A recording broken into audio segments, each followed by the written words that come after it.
Je vous souhaite la bienvenue, mes chers étudiants, les troncs communs biof, mes chers abonnés.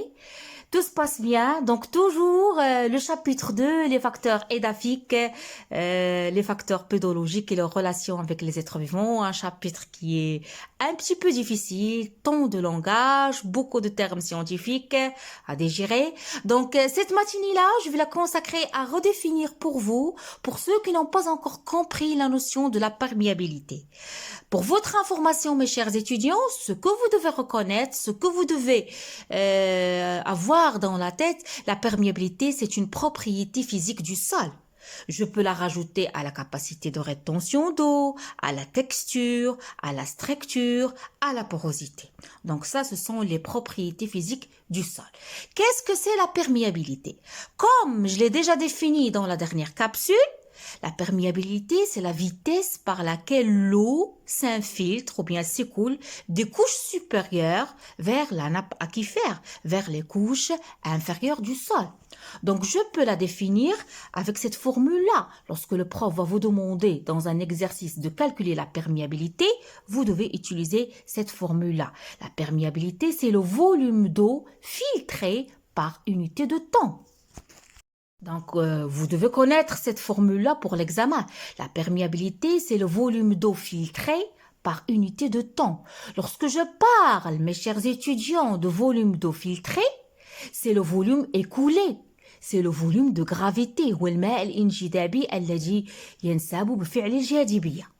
faisons un petit exemple, petit exercice pour vous montrer comment calculer cette valeur-là.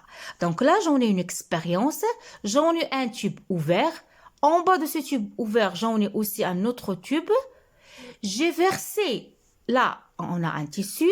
J'ai versé une quantité d'eau dont le volume est égal, V1 est égal 200 millilitres. 200 millilitres, autant T0. OK? Donc, je laisse s'écouler pendant un certain temps. Donc, qu'est-ce que je vois? Après 20 minutes d'expérience, je vois il y a écoulement d'un certain volume d'eau dont la valeur elle est égale à 150 millilitres. Donc, ça, c'est un genre d'exercice que vous pouvez avoir dans l'examen. Ma question, c'est de calculer la perméabilité de ce sol-là. Qu'est-ce que vous allez faire? Vous allez prendre votre feuille de brouillon, vous allez noter la perméabilité, c'est-à-dire la règle qui nous permet de calculer la perméabilité. C'est quoi? C'est le volume d'eau filtré, c'est le volume d'eau écoulé, c'est le volume de gravité sur la durée. La durée, c'est le temps. C'est ça. Donc, j'ai appliqué cette formule-là. Combien vaut le volume d'eau filtré? Ou bien, je peux l'écrire de cette manière-là. P, c'est la perméabilité, il est égal VG sur T2 moins T1. Parce que le volume d'eau filtré ou bien le volume d'eau écoulé, c'est le volume de gravité, c'est le volume d'eau de gravité. Sur la durée c'est quoi? C'est T2 moins T1. Combien il est égal le volume de gravité? Moi, j'ai versé 200 millilitres. 200 millilitres.